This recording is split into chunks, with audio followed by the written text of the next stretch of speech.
Emilia, my father said, like he had not gone 8 years without saying my name, we need to discuss what you owe this family. I stood frozen in my doorway, one hand still on the handle, the other holding the delivery notification on my phone. Behind me, my husband, Malik, sat at the kitchen table helping our 6-year-old daughter fit a puzzle piece into place. He had no idea the man who once called him a mistake with an accent was standing 10 feet from our home.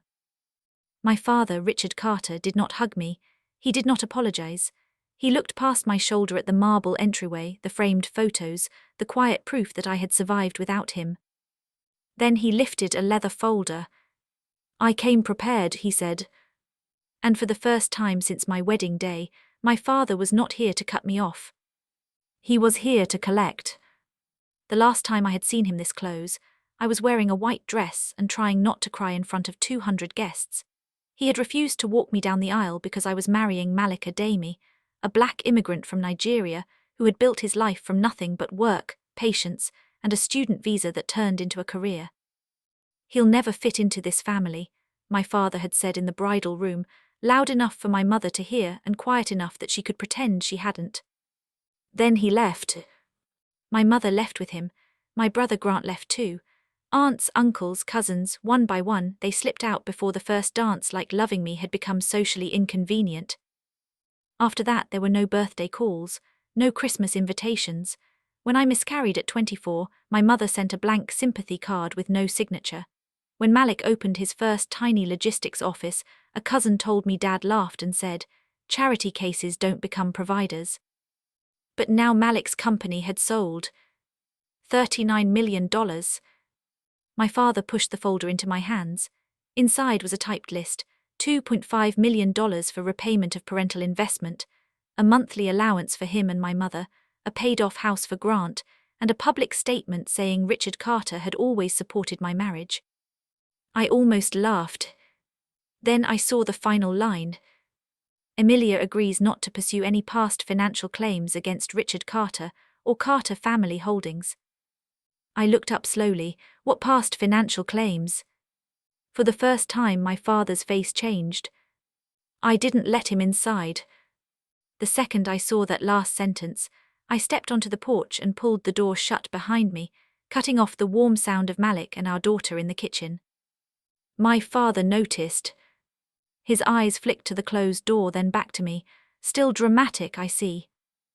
That tone hit an old place in me. Calm, polished, disappointed.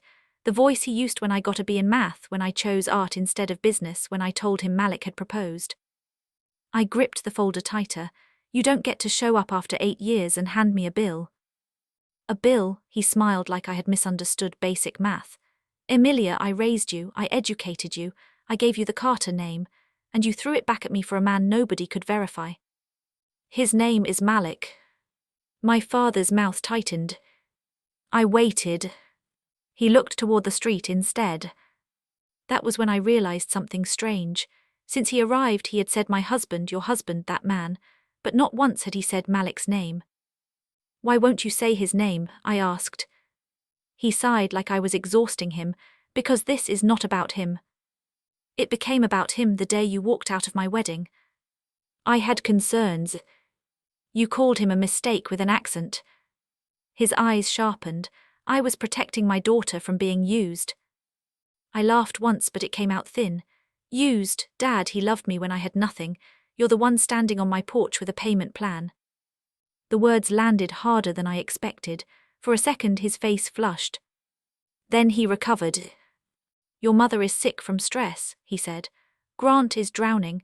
This family has been suffering while you sit here behind these gates pretending blood means nothing. My mother hasn't called me in 8 years. She didn't know what to say. She knew where I lived when she sent that unsigned card after I lost the baby." He looked away. That silence told me he remembered. For years I had imagined this moment. I thought if he ever came back I would scream, or cry, or ask why I had been so easy to erase. Instead, I stood there reading his list again, and the numbers looked less like desperation and more like calculation. "You know the exact sale amount," I said. He blinked. "It was public enough." "No, it was not the number in here." I tapped the folder. And you know the payout hasn't fully cleared yet. You wrote the demand like you know our closing schedule. My father's expression hardened. A cold little detail slid into place. He had not stumbled onto gossip. He had been watching us. How did you find out? I asked. He leaned closer, lowering his voice. People talk when a man like your husband suddenly gets lucky. There it was. Not concern, not regret. The same contempt from my wedding day, only dressed up in a suit and asking for money. The old part of me, the part trained to make him proud, went quiet. I held the folder out to him. No. He didn't take it. Emilia. No, I said again. No money, no statement, no agreement, and you are not coming inside my home. His eyes moved over my face like he was looking for the daughter who used to fold first. She has made you hard, he said. He made me safe. For the first time I saw his jaw flex. Then he stepped back and smoothed his jacket. If you reject your family privately, we'll have no choice but to correct the record publicly. I stared at him. What does that mean? It means people should know what kind of daughter you became. He turned before I could answer. That was when I noticed the black SUV idling at the curb. In the passenger seat, my younger brother Grant held his phone up against the windshield, pointed directly at me. He wasn't ashamed when I saw him. He smiled. My father opened the driver's door, looked back once and said, "You had your chance to handle this quietly." By the time their car rolled away, my phone buzzed. Then buzzed again. Then again. I looked down. Grant had already posted the video. The caption read, "Millionaire daughter abandons sick parents after marrying rich." By morning, my phone looked like a crime scene. 37 missed calls, more than 100 messages. Names I had not seen in years lit up my screen like they had been waiting for permission to hate me again. Aunt Denise wrote, "Your father gave you everything, shame on you." A cousin I barely remembered commented under Grant's video, "Money always reveals character." Then a message came through to Malik from a woman at my parents' church. "Your wife's family raised her. A good man would help the people who made her who she is." Malik read it at the kitchen counter, set the phone down and said nothing for a moment. I watched his hand rest beside his coffee mug, steady, too steady.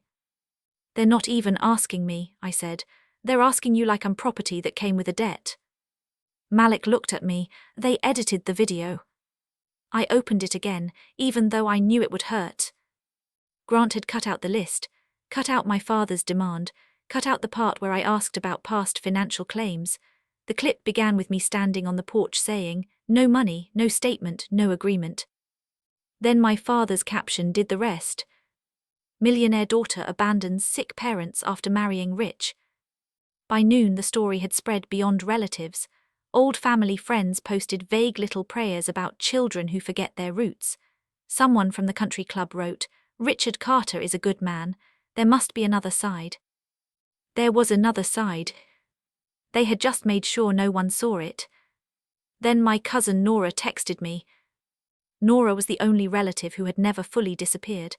She sent quiet birthday messages. She mailed a baby blanket when my daughter was born. She never defended my father, but she never publicly challenged him either. Her message was short.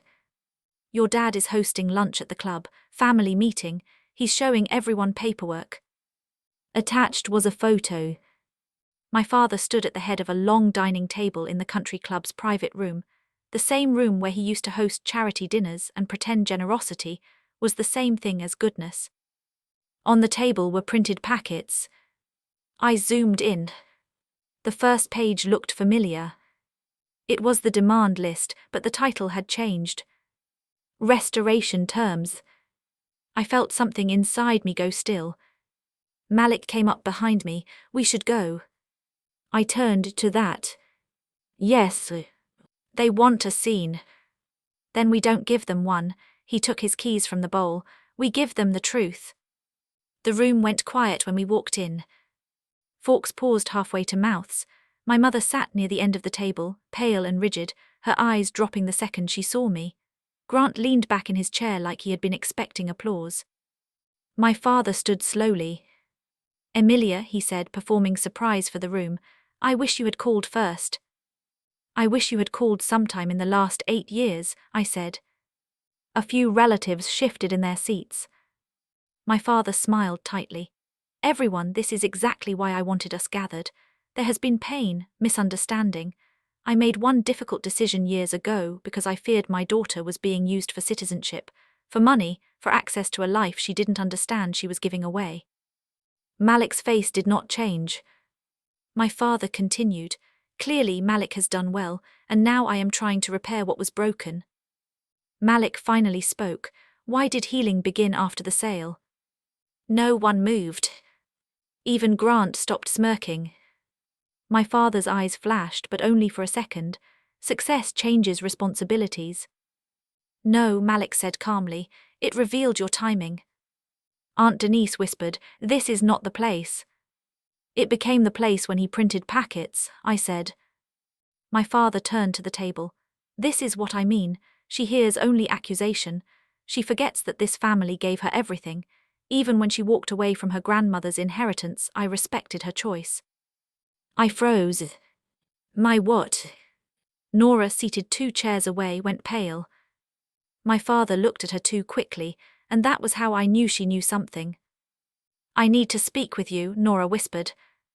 She pulled me into the hallway outside the private dining room, her hands shaking as she unlocked her phone. Emilia, I thought you knew, she said. Knew what? Your dad told everyone you signed away Grandma Evelyn's trust after the wedding.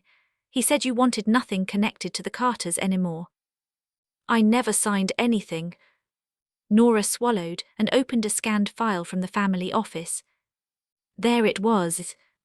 A waiver with my name typed across the top, my supposed signature at the bottom, and a date that made the hallway tilt under my feet. 3 days after my wedding. The day Malik and I were in Belize on our honeymoon. I looked through the glass wall of the private room. My father was still standing at the head of the table, still holding court, still pretending he had been the injured one. I walked back in with Nora's phone in my hand. The conversations died one by one. My father's smile faded before I said a word. I held up the screen and looked straight at him. That isn't my signature. The room did not explode. That was the worst part. No one shouted, no one leapt to defend me. They just stared at the phone in my hand like the truth had become an object they were afraid to touch. My father's face went flat. Emilia, he said carefully, you are making a very serious accusation. I'm reading a date. Grant pushed back his chair. You always do this, you twist everything. Malik stood beside me before I could answer. He did not raise his voice, he did not even look angry. He looked precise. My wife said the signature is not hers, he said, so the next sentence from anyone in this room should be asking who put it there. My mother covered her mouth with her napkin. My father glanced at her, then at Nora, then at the relatives who had been ready to condemn me 10 minutes earlier. His control of the room was slipping, and everyone could feel it. He walked toward me slowly. Give me the phone. Nora stepped back. No. That single word cracked something open. My father's head turned. Excuse me. She said no, Malik said. I handed Nora back her phone and turned toward the exit. We're leaving. My father followed us through the hallway, past the framed golf photographs and polished wood panels that had once made him look important. Outside, the afternoon sun was too bright, and for the first time since he arrived at my door, he stopped performing. You have no idea what you're doing, he said behind me. I turned in the parking lot, then explain it. He came closer. You want to embarrass your family over old paperwork. Forged paperwork. His eyes cut to Malik. Careful, lawsuits can become ugly, especially when they involve men who married into families they don't understand. Malik took his phone from his jacket pocket and looked down at the screen. Then he looked back at my father. Threats sound different when they're recorded. My father stopped moving. The color drained from his face so quickly I almost missed it. Malik had been recording since my father followed us outside. I expected my father to deny it, to laugh, to order us around the way he always had. Instead, he stepped back and adjusted his cuffs with fingers that were not quite steady. "You'll regret this," he said. "No," I said. "I think I already regret waiting this long." That evening, we called an attorney. Not because I wanted revenge, not because I wanted a check. I wanted to know why my father needed me to waive past financial claims before I even knew there were any. The attorney's voice changed when I emailed the scanned waiver. "Mrs. Adami," she said, "if this signature was forged, this is not a family disagreement. This could involve misappropriation of trust assets." Malik was seated beside me at the dining table. Our daughter was asleep upstairs. The house was quiet except for the attorney's voice coming through the speaker. "What does that mean?" I asked. "It means someone may have redirected money that was legally yours." The folder from my father sat between us. I opened it again and read the final line. "Emilia agrees not to pursue any past financial claims against Richard Carter or Carter Family Holdings." Now it made sense. The $2.5 million demand, the monthly allowance, the house for Grant, the public statement, all of it had been bait wrapped around a muzzle. He did not only want Malik's money. He wanted my silence. Over the next day, Nora kept sending messages. Screenshots, dates, things she had overheard at family dinners but never understood. "Grant's real estate company failed 2 years ago. Your dad borrowed against the lake house. Your mom isn't as sick as he said. She has anxiety, but he told people it was a heart condition. Carter Family Holdings has been quietly selling assets." Each message tightened the pattern. My father's empire was not an empire. It was a painted wall with rot behind it. Then my mother called. For 8 years I had imagined her name appearing on my screen. I had imagined apologies, excuses, tears. When it finally happened, I almost did not answer. Malik saw the phone and said, "You don't have to." But I did. "Emilia," my mother whispered. I stood in the hallway outside my daughter's room, staring at the nightlight glowing under the door. "Mom." She breathed like she had been crying. "Please think carefully before destroying your father. Not before calling. Not before hurting me. Before destroying him." I closed my eyes. "Did you know about the signature?" Silence. It stretched so long I heard the air conditioner click on. "Mom." Her voice dropped. "He said it was better for everyone." I opened my eyes. That was all the answer I needed. "You knew I didn't sign it. He said you were gone. He said you chose Malik and didn't want anything from us." "I was on my honeymoon." "I know." 2 words, soft, small, devastating. I ended the call without saying goodbye. By Thursday night, the attorney told us not to respond publicly yet. "We need original trust files before your father can move documents or destroy anything. Let him think the pressure is working." But Richard did not wait. At 10:18 p.m., an email arrived from his lawyer. The subject line read, "Final opportunity for private resolution." I opened it with Malik beside me. "Sign the family reconciliation agreement by Friday at 5 o'clock, or the Carter family would pursue a public claim that Malik had financially manipulated me into abandoning my parents and withholding family resources." My hands went cold. "He's trying to file first," Malik said. Before I could answer, his phone rang. He looked at the screen. It was our attorney. Malik put it on speaker, and her voice came through tight and urgent. "Richard just filed something first." Richard's filing was not long, but it was vicious. Our attorney sent it over before midnight, and Malik and I read it at the dining table under one lamp, the rest of the house dark around us. Richard claimed I was withholding family funds. He claimed Malik had isolated me from my parents. He claimed my refusal to restore family obligations was proof that I had been manipulated by my husband's sudden wealth. There it was again. Not Malik. Not the man who sat beside me through a miscarriage.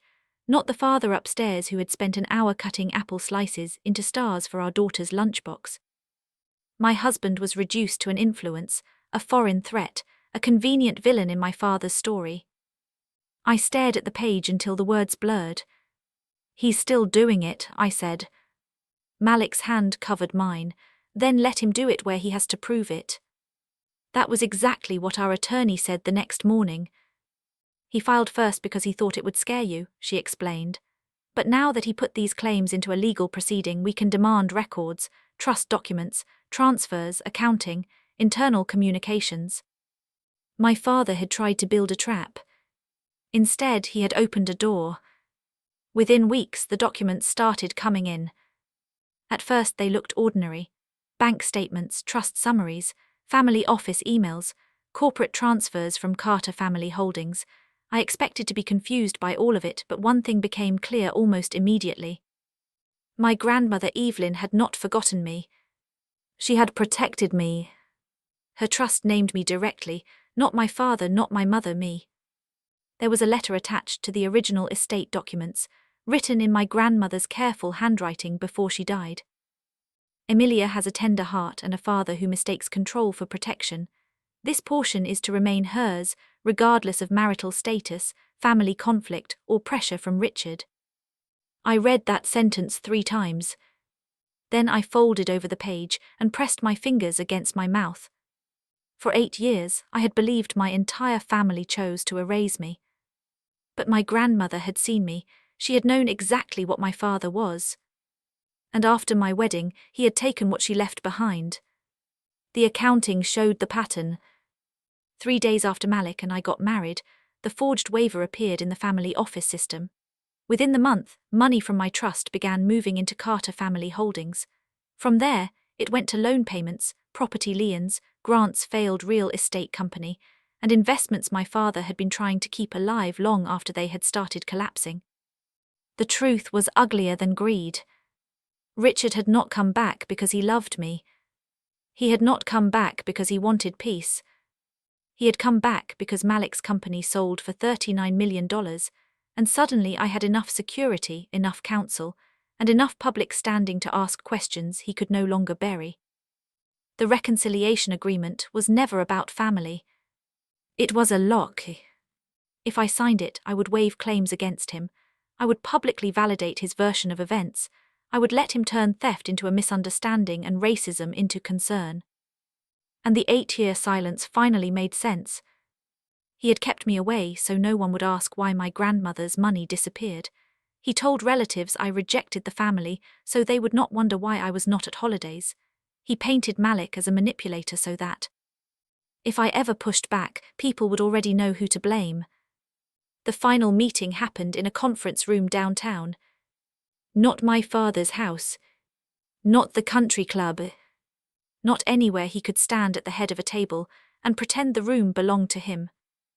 He arrived in a navy suit, carrying the same leather folder from my porch. My mother came with him, eyes swollen, hands folded so tightly her knuckles looked white. Grant did not come. Nora sat on our side of the table as a witness. Richard looked at me and smiled. "Emmy," he said softly, "that name used to work on me. It used to make me feel like a little girl who had wandered too far from home." I looked back at him and said nothing. His smile faded. Malik sat beside me calm and still. My father's eyes moved to him then away. For the first time he did not insult him, he did not question him, he did not speak over him. Our attorney opened the meeting. Richard's attorney offered what he called a revised path forward. Less money, no public apology, no admission of wrongdoing, a private agreement, mutual forgiveness. My father leaned forward. "This family has suffered enough." I reached into my folder. First, I placed his original demand list on the table. Then the forged waiver. Then the transcript of the parking lot recording. His eyes dropped to the pages. I said, "You asked for repayment for raising me. You asked my husband to fund the family that humiliated him. You asked me to sign away claims you knew I had. And you wanted me to tell everyone you supported my marriage." My mother made a sound, small and broken. I did not look at her yet. "You cut me off because I married Malik," I continued. "You let people believe he used me. You let them believe I abandoned you. But the truth is, you abandoned me first because it made stealing from me easier." Richard's pen stopped moving. For years his silence had controlled me, his disappointment had controlled me, his approval had been the door I kept trying to reopen. Now he was the one trapped in a room he could not command. His jaw worked but no words came out. For the first time since I was a child, I saw my father without the performance. Just a frightened man with expensive cufflinks and no clean explanation. Then he looked at Malik.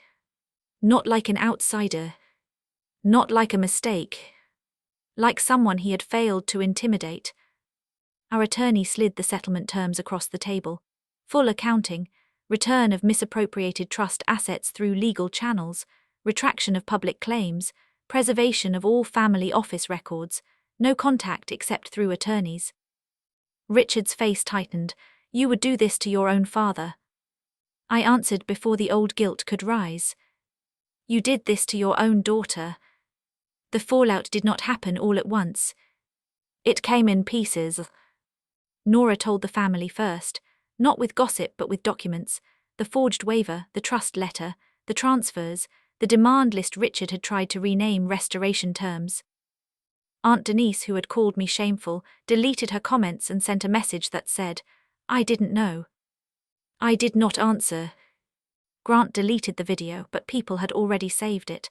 Then they saved his deletion too. When relatives asked him what he knew, he stopped posting altogether. At the country club, the same people who once praised my father's principles began using quieter language. Complicated. Unfortunate. Under review. Carter Family Holdings became the subject of an investigation. The trust matter moved into legal proceedings. My father resigned from 2 community boards before they could remove him. The image he had spent his life polishing did not shatter loudly. It cracked in public, one document at a time. My mother called again months later. This time I answered with Malik sitting beside me. She cried before she spoke. I should have protected you. I looked through the window at our daughter playing in the yard, her curls bouncing as she chased Malik across the grass.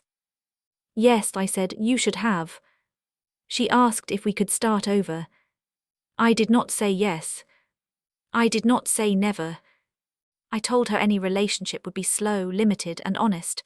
No pretending, no family pressure, no using illness, guilt, or history as a key to my front door.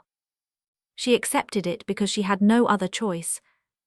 Grant received no house, no bailout, no rescue from the brother-in-law he had mocked online. And Richard lost the one thing he had valued more than money. He lost control of the story. 8 years earlier, I had stood at my wedding reception watching chairs empty because my family decided Malik would never fit into their world. Now I understood something I had not understood then. He was never meant to fit into a family built on appearances. He helped me build a real one. Life after that became quieter. Not perfect, not untouched by what happened, but ours. Malik and I created a scholarship in my grandmother Evelyn's name for students cut off by their families because of who they loved or who they married. The first time I signed the paperwork, I thought about her letter, about how she had seen the truth before I had the courage to name it. Our daughter knows that some relatives are loved from a distance. She knows her grandfather made choices that hurt people. She also knows her father's name is Malik Adami, and in our home no one refuses to say it. 1 year after my father appeared at my door, I found the original demand list in a legal folder. The paper was still creased from the day he shoved it into my hands. $2.5 million. Monthly allowance. House for Grant. Public statement. Silence. I held it for a moment, waiting for the old ache to come. It didn't. So I took a pen and wrote one sentence across the bottom before filing it away for good.